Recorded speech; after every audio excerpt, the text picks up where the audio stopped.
All right, welcome to it. It's Altitude Sports Radio Training Camp React live with Andy Lindahl and Mike Sanford and your boy DMac. And I may have been out with the wife having one or two because it's Saturday night, but where would I rather be, as Marv Levy once said, than right here, right now with Andy But and Mike? we could all join in if you want. Mine's on the other side of the camera. And the liquor's not far. Well, Mike, mine's on the other side of the country right now. So I'm just having the weekend of all weekends for the three kids and just dad, man. We're just living it up. I think Andy's talking about his drink, not his wife, Coach. Oh, I No, thought his the wife wife's was on right there. Yeah, Oh, the wife is? There. Yeah. The all booze right. is in the house. We're on Oh. the deck. Oh, Yeah. yeah. This is all I got in my life, DMac, is this deck. Me and Lindahl have that type of synergy right there, man. We see eye to eye. I was taking what he was putting down. There's no doubt. That probably says something more about me, that I'm more concerned about where my drink is than my wife. That You're further into this than we are. We were all out at training camp today, and I can't wait to get into the notes that Mike Sanford was taking today, Andy, were, intimidating to say the least. But we'll get into that in a second. We start with Sean Payton, and what did he learn about his team this week? Any questions? Coach, what did you learn this week about your team? Well, it's one weekend. We're in the on-ramp program. We're not truly in pads yet. I like the energy. I like where we're at assignment-wise, as far as, grading mental errors. But I think it's real early. Okay, guys, what did we learn about the Broncos this week, Coach? Well, I got to two practices, the ones that were the official training camp 1 and training camp 2. I didn't make it to the acclimatization practices, but from what I saw from practice 1 to practice 2, it's almost like the guy that took the first team reps with the number 1 offense both days. So that was yesterday's, and Friday, that practice was, I believe that was Zach Wilson with the ones. And then today was Jarrett Stidham with the ones. I think that it's almost been a curse to start out with the ones so far, because I think the two best performers, and I'm going to say by far from my vantage point of training camp today at the quarterback position, was Bo Nix and Zach Wilson. And I'm starting to move to a space where, and I know that we're media types, and now I am. I've never been one, but I'm starting to kind of become like you guys. But my knee jerk reaction is this should be a 2-man race, and because you got the incredible upside of a potential Zach Wilson who today I saw awesome, just creative throws, off schedule throws. But he still has the back pedal plays where he's still, doing things not in a positive way in the pocket. And then I saw Bo Nix exactly what I saw personally at the Senior Bowl. When I went down there for the week of practice at the Senior Bowl, he was kind of meh on open field, shot plays, third down. But, man, when he gets in that damn red zone, he is crisp. He is accurate. He makes quick decisions. And he was, to be honest, after his interception to start practice, he was phenomenal today. And I have been anti-Bo Nix as it relates to the 12th overall pick, but today is a day where I even say, that's why you draft him. That's why Sean Payton loves him, because he made really good decisions today. Wow. And threw the ball very well in the red zone. Andy. Yeah, it's crazy, DMac, because again, Bo Nix is interesting to me because kind of like Coach. I thought he would be the opposite of what he is. Normally, a guy like Bo Nix with the kind of arm strength that we're talking about, because look, man, it's easy cheese when Wilson throws it. We've all talked about that, right? Mm-hmm. But to Coach's point, it's the thing. I was complaining to Steve Atwater about it because we were sitting there talking, because you want to believe that you can coach the bad decisions out of Zach Wilson. And then as Coach talked about, he goes and takes a 10-yard backpedal that on a real play, you're going to lose 10 yards like you did 1,000 times with the Jets. When are you going to learn that you're not Mahomes? You're not getting out of there. And then it's second and forget about it because it's more than 20, right? So that's what drives me nuts. Now, Wilson had the nice dart to the corner of the end zone in his 7-on-7 period where he went right at it, got aggressive, hit the kid from Oregon, Troy Franklin right in the corner of the correct. end zone. Beautiful throw, right? Mm-hmm. And so I'm like, all right, maybe there's something there. And then I got a little frustrated. Here was the thing. Like I want Bo Nix to quit checking down all the time. All right, man. I realize that at Oregon, you had all this talent that turned that into something. The Broncos just don't. And then when I see the throw, was it to David Sills, I believe, 87, right on the goal line, the one that pops, the one that makes everybody go, okay, all right, that one on the highlight tape where quick decision, quick release, hits the guy in stride, and I mean, put it on him, DMac. Like, I don't understand how in the red zone you can put it on him, but then there's some of these floaters out in, like between the 20s is where I thought he'd thrive, and in the red zone I thought he'd struggle, and it's the exact opposite like Coach is talking about, where I'm just like, dude, if you would always just put the ball on the chest of the receiver like he did to Sills, then we got something. Then I'm not worried about a guy undercutting your throw and taking it the other way. And the loft to Javonte was perfect. Oh, Perfect for his second touchdown. That was the play of training camp, in my opinion, because it was in an 11-on-11 period. It was in the high red zone. I believe it was like on the 18, right in the 18 to 14 yard line area. And Javonte Williams, who there's a lot of question about his speed, acceleration, and burst going into this year, coming out of the tail end of last season. I can't remember who was covering him on that particular play, but I mean, he just put on the afterburners on this wheel route. Got behind just a little step behind, and Bo Nix threw it on time. He had perfect touch on it, and that was a play. I was like, yep, that was a big time throw. That was an NFL throw, right, Coach? 100%. We're going to get to all three quarterbacks that we heard today in a second, but let's hear Sean Payton talk about the grades. You look at the positive plays, you look at the the minus plays, all in preparation for when we get into pads and we get into game settings and so I'm sure you're talking about each one of these quarterbacks and we grade the decision. There's times at the line of scrimmage where they have two plays. Are we getting to the right play? Sometimes place covered. But each practice goes by with a lot of positive comments, a lot of constructive criticism, and that's why we're out here. How are they doing grade-wise? They're doing well. I think they're doing well. We don't have, a sum total, but the rotation's been pretty consistent. I think that will begin to change a little bit as we get into the next week and a half, 2 weeks. All right, grade the quarterbacks. There you go. Was that you asking the question, DMac? It was, brother. And that was probably the most notable, quote of Sean Payton's presser today. It was all about the potential of things kind of changing here. And I think there's something to that. And I'm glad you asked that question today, even just about what are the grades? Like, how do they stack up? Because there are grades. And I know what Davis Webb, Sean Payton's going through. Not all coaches across, every level of football grade every single rep of practice. But I mean, it's literally a grade sheet. You print out the script, and you have a pre-snap decision grade, which is, did you get to the right play? And he even said it there. There's two plays. There's an option for, if it's a 2 high safety look, we're going to run the base play. If it's a 1 high safety look, we're getting to the second play. And that's just a small example of why you would get to the second play. And then there's like during the snap, like actually during the play itself, there's a grade for the decision of what you did with the football. And then there's typically an execution grade as well, based off of the accuracy of the throw and all that. And so when you're grading every single play, you do have some data, but I have this one big gripe, and I've only been to 2 practices. I charted every rep of practice today, and you get out a 7-on-7 period. Okay.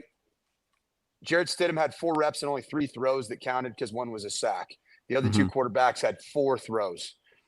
Then you get to the team periods, and there are 3 different team periods. Each quarterback is getting 4 reps per team period. That's 12 reps. Yeah. 12 reps of 11-on-11 football. Not much. And right now, by having a 3-headed monster at the position, man, you gotta find a way to make up those reps somehow, somewhere. And I know Sean Payton's thinking about this too.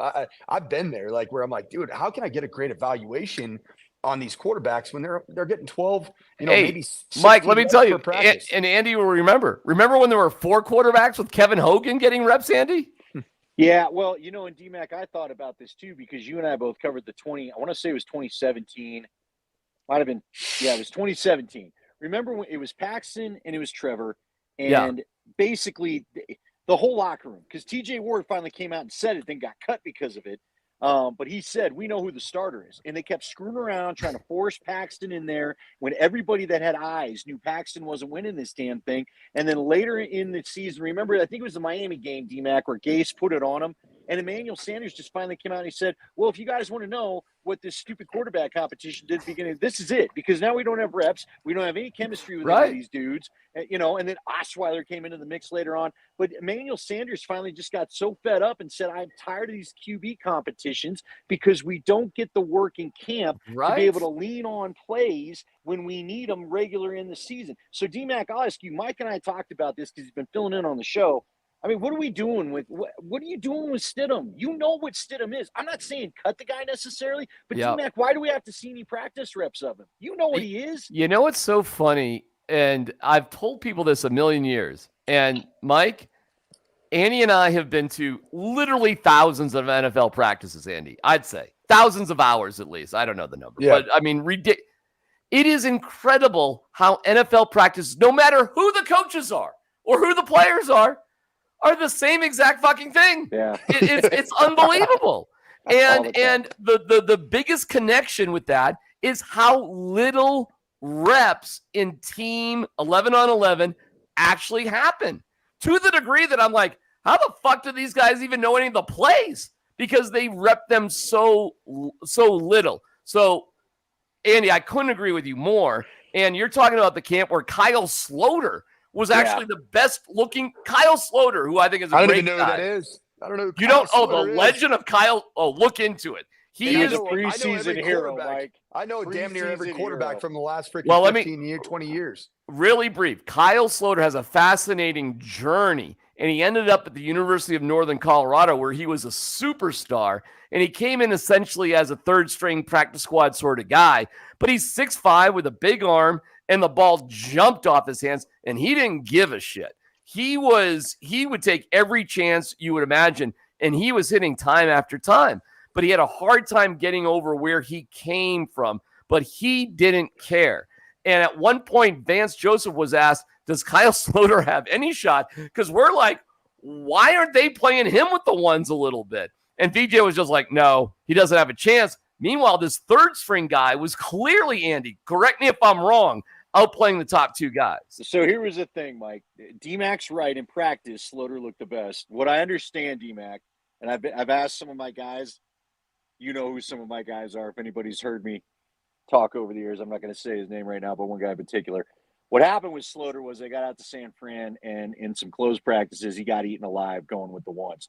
But what was crazy, Mike, is in preseason games, Sloter looked good. Sloter, like the offense was fun with Sloter. But I guess DMac, I was told every time he got with the ones, he just shit in his hat. So I know the story you're talking about, because it was the mysterious San Francisco practices where Paxton Lynch lit it up. And it's allegedly. Like if a tree falls in the woods, does it make a sound? Like when Paxton Lynch plays in Santa Clara, when none of the media were there except like two people, do we really believe it? That being said, I haven't seen much of a difference with the quarterbacks right now through a week, no pads, that I've saw in the spring and the summer. And we'll get to Wilson, Stidham, and Bo. But have you guys seen any big difference from the spring? Okay, talk to me. Yeah, Coach. I have. I think that Jarrett Stidham's experience in Sean Payton's system 1 year that preceded OTAs and minicamp gave him an edge in execution, in knowing where to go with the football, playing fairly risk-averse football, but also hitting some shot plays, even in OTAs down the field. I mean, he had the one bomb in the open field that I think's been completed, frankly, between OTAs, minicamp, and training camp to Marvin Mims. If you remember that snap of everybody was going crazy about Marvin Mims, and that was a Jarrett Stidham play. I feel like that the other two, based off of their knowledge and experience now in the system, have closed the gap so that the baseline execution of the offense, I think, is fairly similar, but now you're starting to see the traits of Zach Wilson's arm talent, creativity of the arm talent. Like he can throw off platform. He can throw from different arm slots. He can adjust the flight of the ball really well. And then I think you're also seeing Bo Nix. I think today was a Bo Nix coming of age as a Denver Bronco type of a practice, because the interception that he threw early on in practice was horrible on basically every front that you can possibly imagine. And I think it's one of those moments where Bo Nix was sitting there and he's thinking, I've played risk-averse football. I'm going to test the waters here. Now, the way he tested the waters wasn't exactly, Andy, like I said that he should test the waters, last Tuesday, Wednesday, and Thursday when we were talking about what I wanted to see from Bo Nix's training camp. I mean, he tried to throw a back shoulder ball after Greg Dulcich had run by Jaquan McMillan, and it was a bad throw. It was a bad decision. There was everything about it was horrible. And now it's making the national waves. NFL notification memes picked it up. Oh, look at Bo Nix and, what a great draft pick. Well, after that play, Bo Nix freaking turned it on. And that's one of the things that I'm always looking for in quarterbacks is your response mechanism. Because he very easily could have tanked it right after that play. All these people that are up on the berm are going crazy no matter what Bo Nix does. Bo Nix throws a flat route, the place goes bananas. But all of a sudden there's a little bit, everybody's looking around like, ooh, that's not good. That's our 12th overall pick. He came back and he ripped off two really impressive red zone touchdown throws, one to Greg Dulcich, and I believe the other one, I'm drawing a blank on the other one, and then one to Samaje Perine. The one was Javonte Williams was the wheel route we talked about already. And those three throws, two of the three were what I would call NFL starting caliber throws, and did it with really quick decision making. I think there was something that switched on in Bo Nix. I even saw him after practice today. He just beelined like straight for the locker room, holding Zach Wilson and Jarrett Stidham's helmet, doing the rookie thing. And I'm like, this dude means business.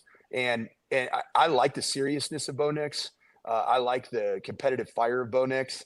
And of course, for me, like what I want to continue to see, and I'm glad that I'm going to be there for the next 14 practices and the preseason games, is the open field throwing ability, to push the ball accurately down the field on shot plays and to be able to drill balls in on the intermediate, kind of deep intermediate area to keep the chains moving on 3rd and long. Well, I tell you what, let's hear from Bo Nix, because what you're talking about is enthusiasm and fun. There's no doubt about it. He's having fun. Oh, Andy, did we lose Andy? Yeah, Andy didn't like us. Well, I guess No, I'm not going to drink on. Hey, I got a sponsored cup. They got to pay for that. Okay. All right.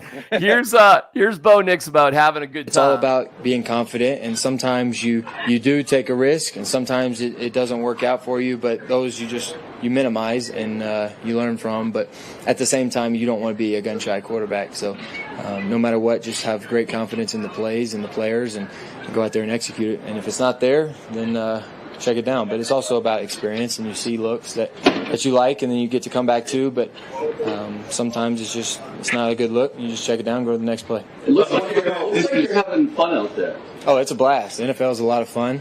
I'm so excited to be here. I'm a part of a great team. We have a great culture, great staff. It's hard not to love, where I'm at right now, but also not complacent. So the joy and the enthusiasm you see on the field, it's all about, what can I do to make this team better, no matter what position I'm in. And so that's, I think, what's my greatest joy is that I get to go out here every day and make a team better. And that's a lot of fun. And I think we all have that mindset, and that's why we're going to, have a good football team. Andy, you can tell he's not nervous out there, is he, Andy? No, he's not nervous. The he's not a kid. The guy has started a lot of games, so he shouldn't be nervous. He did spend time in the SEC, so he gets what the position is, because every school in the SEC, Auburn included, they're the Broncos of the South, right? So he's used to what this environment is. Yeah, probably. So he's used to this environment. He's used to being the pope of the big religion down there or whatever. So here's my thing. Again, the red zone period in 11-on-11 did a lot for me as far as, all right, now I'm intrigued. I really do want to watch this guy play a little bit more. But you know what? Leggy said it to me. I think he said it to all of us on air. Here's what I want. And, Coach, maybe this is what we saw the start of, and Wilson's got to do this too. Quit being safe. Just make some throws today, boys. Picks are going to happen because it's like I complained about DMac the early part of he had that red zone 7-on-7 where everything was short of the goal line. You cannot do that with this team. Again, you're not at Oregon. You know what I mean? And maybe that's what went off, Coach. Maybe he finally figured out these dudes aren't running it in the end zone for me. So, because the 7-on-7 red zone or whatever, it was about midfield there, DMac. If you remember, no throws went over the goal line. Again, if you're going to be the man, you're going to have to fire that in. Like I go back to the David Sills throw. He put it ripped it to the sternum. That's what I want to see.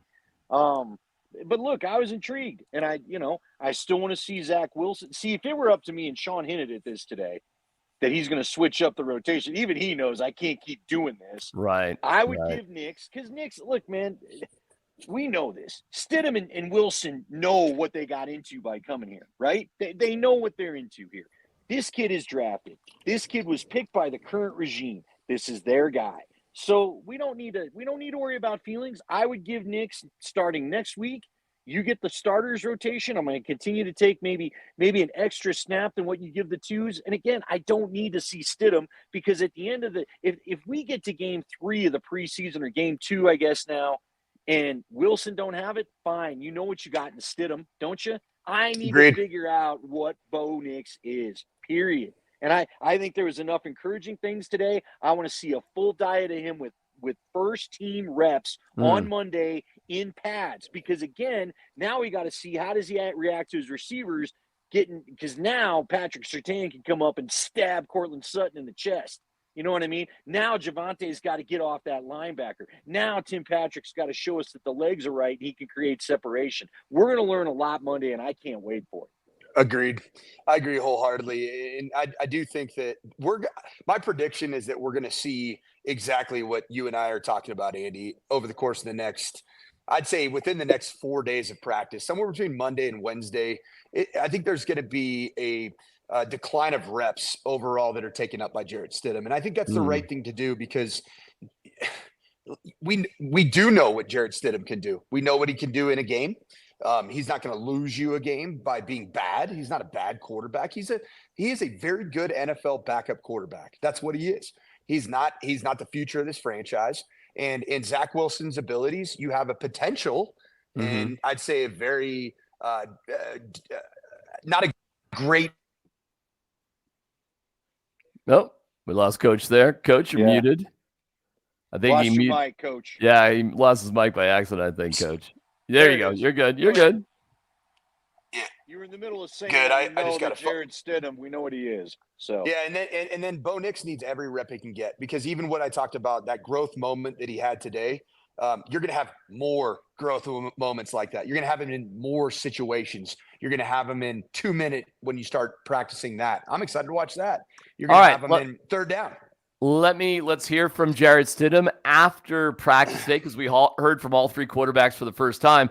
First of all, Stidham arranged the whole trip down to Texas. He arranged it. He was the logistics person, not somebody else. He was handling it, okay? He has a very affable, likable nature. Seriously. It's easy to understand why guys like Jarrett Stidham. Also, and I do wonder, and I'll ask you guys here in a second, is that maybe a little bit too much? But how do you separate being friends with everybody? Because you got to see how these guys get along. They're clearly friends. They're around the same age. They have a ton in common, all 3 of them. And Stidham talked about how do you separate friendship from competition? Yeah, I mean, look, I think the NFL is about competition. If you don't have competition, in my opinion, in each room, then, what are you doing? I think that's a really healthy thing. And it's one of those things, like every year, the job upstairs, their job is to bring in people who they think can help the football team. And guys that are on the team, your job is to keep your job. So, it's a fine line, but I've always hung my hat on being a really good teammate.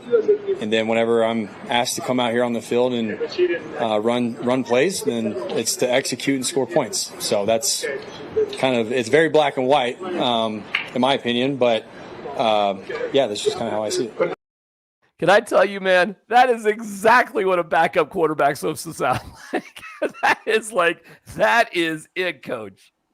You're exactly right. I love Jarrett Stidham. Like, what's not to love about him? No. He's a good player. He's a good quarterback. He's a guy actually that I tried to recruit. I loved him coming out of Texas in high school, and he ended up going to Baylor originally, and then I think Auburn transferred there next. But he's a really good player. But is he the future of the franchise? There's no way. Like there's no way. Freaking way. And Sean Payton knows that better than you, Andy, and I. Trust me. It's the reality. And so the inevitability is that we're going to start seeing those reps distributed very differently, I think, over the course of the next week. Andy? Well, then here's what I think is interesting. This is the way I think Stidham stays on the team, and coach can talk about this as the old OC, but DMac, I think you and I learned this from Jake Plummer. What's the most important thing in the backup quarterback? The backup quarterback needs to be able to help. And I think Davis Webb does this too. But look, coach, sometimes you just need someone to kind of air it out to, you know what I mean? Not on the coaching staff. And I think Stidham has always been that perfect guy. Here's what I'm seeing. Here was on that play. Here's maybe the guy you missed. Let me help you look at it on the iPad or whatever. Plus, I'm here to hear how bad whoever sucks or what a dumb play call or why do we do that or whatever it may be. If Zach Wilson can be that for Bo Nix, then I think Zach Wilson stays. If Zach Wilson is struggling with seeing some of it, and he's proven it on the field with some of the reads that he's making, then that's maybe where they keep Stidham. To me, I don't know why, though. Coach, give me one reason why you would cut Zach Wilson. I just feel like Zach Wilson he's the unknown factor. And you know what, DMac? Even if you can look at Sam Darnold, look at what the Niners did for Sam Darnold. We didn't even really see Sam Darnold play. He just went and got $10 million from the Minnesota Vikings. Amazing. Like, to me, if Jared Stidham or if Zach Wilson can just hang out here for a year and you can show some rehab, even if Nix goes to meet the potential, you still are going to have a very intriguing top. He was the number 2 pick in his draft. And if Sean Payton is showing, hey, look what I did with Bo Nix, people are going to start to wonder, what did he do with Zach Wilson? Did Zach Wilson get rehab? So I don't know why they cut Wilson, but I think if Wilson can't help break down the tape, then that's probably where Stidham is active game day. Yeah, the growth that I've seen in Zach Wilson from OTAs and minicamp to today, we'll just talk about today's practice, is I think he is doing the basic required at a higher level in just executing the offense and getting the ball out on time. And then he does make the wild throws. I mean, he's had a wild throw each time I've watched him. And that's the thing that he does bring. It was interesting. He also, though, Mike, gives you one WTF decision too, a practice where you're like, come on, dude, what are you doing? Now, on the flip side, he hasn't turned the football over, which I know that, some of those back pedals in the pocket are going to turn into sack fumbles, in reality. But he hasn't put the ball in terrible positions. He hasn't made a whole bunch of bad decisions with where he's putting the football. But one thing that I do watch at practice, and it's been a lot of fun for me, is watching him interact. Oh, we just lost Coach again.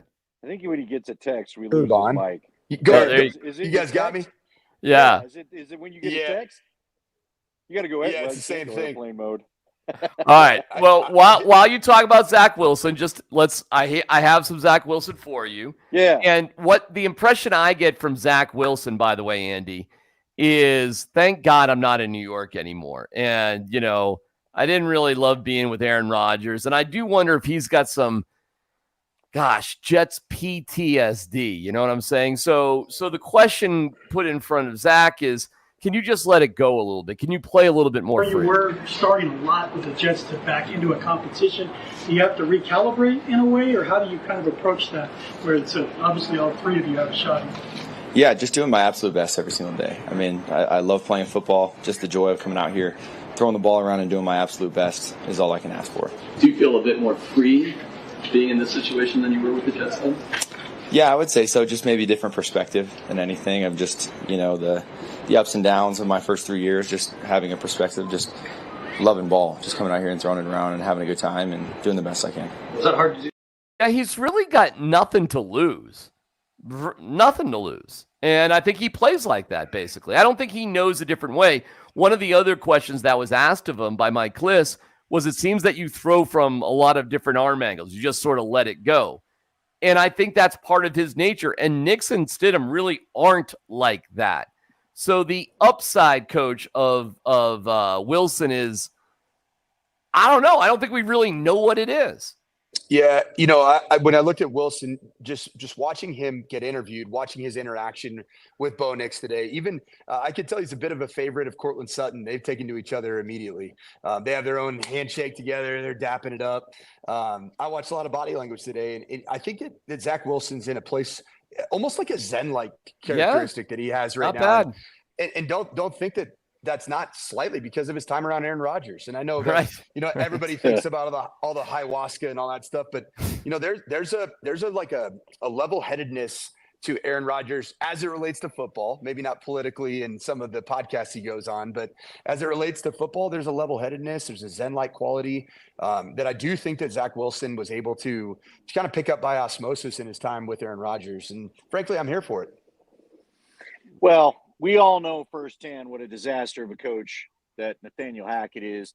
To me, and Coach, you and I talked about it. I'll just state it for you, DMac. When you watch the Hard Knocks and stuff, you and I saw it. I don't think it was any coincidence that Brock Osweiler actually excelled in an offense when Gary Kubiak got here, because it wasn't the Manning offense. You and I know that Gary made Manning change some of the stuff into what he wanted to do, to the point where Peyton Manning, I will never forget that end of year 2015. Mike Kliss just throws some random question about, hey, what do you think of the offense? Thinking he's going to get a comment that he can use for his camp preview coming up. And instead, Peyton goes off about, well, they don't ask me anything. What the hell does anybody care about that? I don't know if I even like the offense, but no one talked to me about it. So here we are. And I was like, wow. Aaron Rodgers' offense is Aaron Rodgers' offense. And that's what Hackett taught him. And I don't think, Coach, you and I talked about it, I don't think anybody took any time with Zach to actually try to teach him anything. And now for the second job in a row, Nathaniel Hackett has shown, I don't know how to teach young quarterbacks, even though we were sold this guy's a great teacher and he's going to be great at teaching the young quarterbacks. So I think Zach is actually here with Peyton and Webb in this group, Lombardi. I think Zach Wilson is actually getting coached and helped to learn on offense, maybe for the first time in his career. All right, boys, in terms of other notes from today, unfortunately, Brandon Jones, who was acquired in free agency, has a hamstring, so he was out at the safety position. That's the first notable injury of training camp. Otherwise, everybody else looks good. Like Greg Dulcich, how about that? 4 days in a row for Greg Dulcich going all out. How about, hey? And Greg Dulcich isn't just out there. Like, he's not just out there surviving. He's making plays. I know. He is making plays. He's a guy that you notice. Like, the separation between Greg Dulcich and Lucas Krull from a talent perspective and just showing up in a situation where you watch 36 live team reps it's a massive difference in those two players. One thing of note that I picked up today was the competition at linebacker between Jonas Griffith and Barton. Jonas Griffith has been taking all the reps, at least in this practice. And Barton, he looks good out there. So I think that's a really good competition to keep our eyes on. And then another one of note is that Luke Wattenberg's taken all the first-team reps thus far at center, which in all 4 practices, apparently Wattenberg's been the guy. Andy, you have a request about the offensive line. They want you to break down the offensive line there, Andy. It's our gal, Marie. I'll be honest with you, Marie. We're all locked in on the quarterbacks. And they didn't – look, guys, they did do a little bit of hitting in that run period, right, DMac? The shells go on Monday. Then we get to learn a little more about a whole lot of stuff, right? Like we talked about earlier. Now, I mean, again, I want Bo Nix to go against Patrick Surtain. I want him to face that test because, again, if you can figure out a way to get a couple over on him, there's not a corner in the league you should be afraid of, frankly. And I want to see how these guys respond. I want to see the young guys respond, too, against on that little PS2 and Bo Nix deal. Just sitting up on the berm today, I was able to be right next to the stretch lines as they were, right across from each other. And it was awesome. PS2. Tell whoever to quit texting you. They gotta quit texting you. Mike. Oh yeah. There you go. You're I good. just got to turn. But PS2 started talking right over to Bo Nix, almost like, "Hey, you gonna throw me one today?" I'm waiting for it, and it was fun to watch. Like PS2 realizes that Bo Nix needs to have success for PS2 to get what he ultimately wants. I think what you saw today, this is what we noticed all spring. These guys get along and they're having fun. You know why, Andy? because there's not any crap like the Russell Wilson stuff hanging over their heads. Seriously. And you can tell. Yeah, I hope it's a better locker room. Now, look, we all know that winning and losing will help some of that or whatever. But yeah, I was watching Russell Wilson the other day with the Steelers. Oh my God, he's hurt. He's still out there in the stretch line talking to guys. There's just a small part of me going, if I'm about to go out, because we all had that teammate on whatever team, right? Where you're like, bro, this is your day off. Don't be all in my grill. Go enjoy your damn day off. Right. I'm about to go sweat and try not to get hurt today. I don't need you in my face buddying up as we're stretching out. Go over to the sideline, man. You know what I realized about Russell Wilson? He talked like it was all about the team, but it was all about him always. And I do think Russell Wilson had 4 or 5 guys that maybe liked him. Maybe. But I think the rest of the guys were polite to him and probably talked mad shit about him behind his back. And I don't think that's a great way to have a team, coach. I don't. No, you're right. And it's so funny. Like, I just think about all the linemen and linebackers. They're sitting there watching Russell Wilson try to run the stretch, because it's all for the camera. Let's just call it like it is. It's all for everybody who's out there. Oh, Russell's such a great teammate. He's just the best guy ever. Russell thinks about that type of stuff. I have no doubt in my mind. Yes. And if I'm a teammate that's actually in pads with the helmet on, I'd say, hey, man, give me your 7 3/8 new era cap. And how about you take my helmet? That's really what people are thinking. And there's none of that on this team. There's none of that. Let me point out something else too. And I got nothing against Sierra. She seems like a wonderful person. But there's no 3 black SUVs, Andy, out there with private security and a private bathroom and a private this and you know what I'm saying? There's none of that. And that was just such a thing over the past couple of years, and it's gone. I don't know what wins and losses will translate. But, Andy, I can feel the difference. I'm not sure about you, and I know, Coach, you're just kind of catching on here. But, dude, it seems to me a breath of fresh air. That's what it feels like to me, Andy. Well, I do think it's why Sean Payton was more relaxed this spring. Look, we all know this. We're finding out what a diva kind of interesting guy Aaron Rodgers is, okay? No and I'm doubt. not even trying to get into the political part about this, but, look, politics have nothing to do with whether you want to decide if you want to come to minicamp or not, when we all got to know we got to be in minicamp. I got to be in Egypt. I got to go to Egypt. They're going to move the Sphinx. Did you see they caught him today? Garrett Wilson and Aaron Rodgers having pretty good back and forth about how a route was supposed to be run. Really? Well, that's something you work on. Oh, go look on it. It's all over X. Okay. Some fan caught it to where they were in each other's faces, and finally there's a little handshake, but Aaron's doing all this weird I mean, it was not your – now, look, again, Mike will tell you it happens all the time on the sideline, but my point being is some of the tension you're talking about is not there when – here's Russell's deal. Russ was the nerdy guy. You know what I mean? Like the nerdy guy trying to be cool. It's like, look, bro, you're rich and you got the hot wife and you're set for that. That's fine. That's fine. Bobby Pesavento, the old quarterback of the Buffs, told me this once. Because I asked him, I go, what's the life of the quarterback supposed to be like? He goes, you know what you need to do? You need to make sure that once a week you take all the boys out in the offensive room. The defense can come too, but he goes, your offensive guys, you take them out, you have a few beers with them. You know what else you do? You get the hell out of there. You're not the guy there at last call because you better get home, get your ass to bed, and show up first in the building the next morning because you're the guy getting paid the most, and you're the guy that's going to, whether we like it or not, you either know your stuff or you don't. It's going to determine whether we succeed or not. When Russ came over, and I got to give our guy Tyler Columbus credit, Tyler told me that first year with Hackett, when he found out Russ had 12 bathrooms or whatever the stupid number was, Tyler told me, he goes, I don't think I could relate to this guy, and I don't think it's going to go well for him. Because that was always the thing about John Elway. Stink used to tell me stories all the time about John Elway, where John was always one of the guys. There was one time apparently where John didn't have to run, and Shanahan was making him run, and he and John were going back, and Shanahan and John were going back and forth in the locker room, and Shanahan finally put his foot down and said, no, you guys are running today. And Stink said, we all expected John not to go out there, and John went out there and ran with his teammates. Russ was not really that kind of guy. I know another great Elway story. Alfred told me that if they were ever feeling down or tired or whatever, they would just say, hey, John or Elway, hat day, ask for a hat day.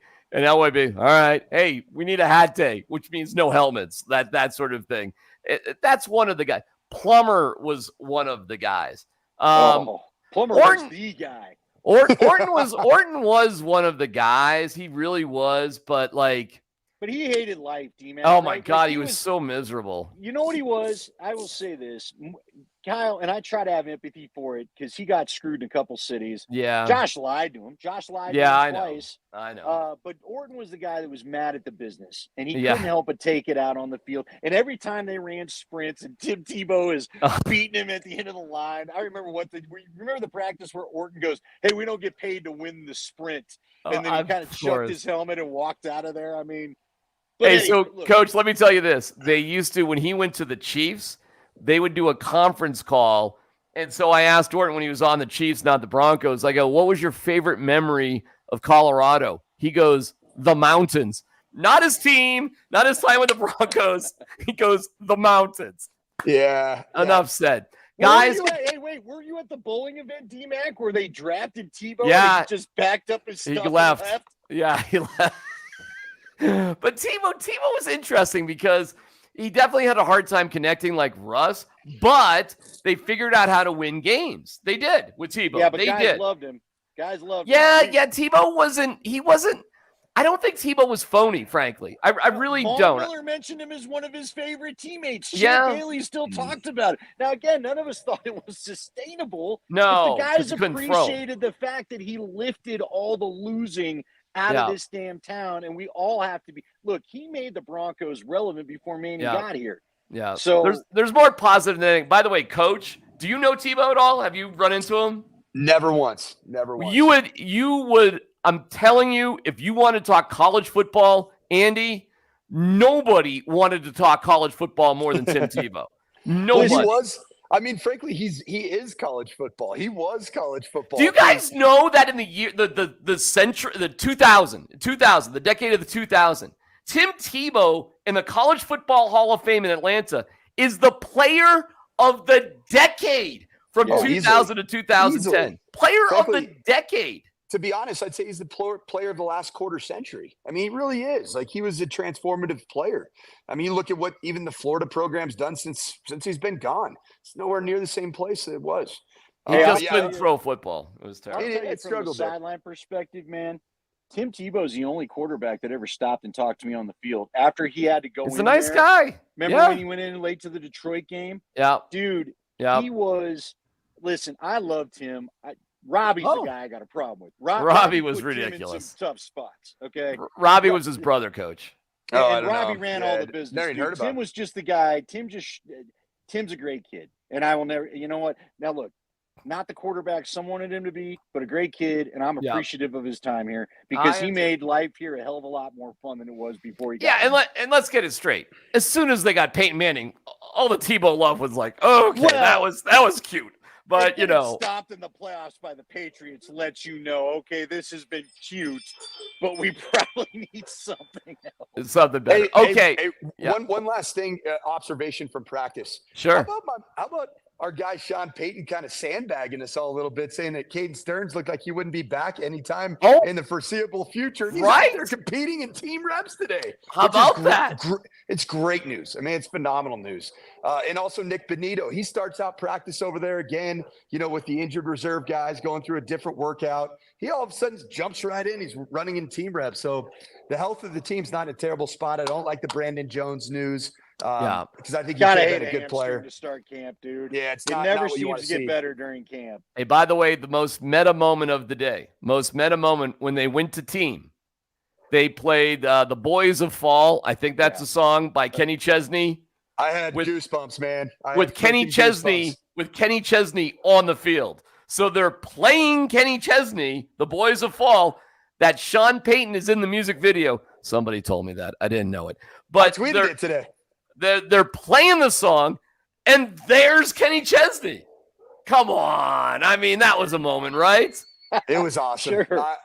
I actually went with the coaching staff at Stanford. We went to a Kenny Chesney concert in the Bay Area, and that song was just released. It was right before training camp was going to start. And so that song to me, like, it just means football's here. And for Kenny Chesney to give a little speech to the boys and then play that song, the juice was pretty real. By the way, how about the fact that Kenny Chesney had a 2-hour workout and an ice bath in the Broncos facility. Like Sean Payton said that. 2-hour workout and an ice bath.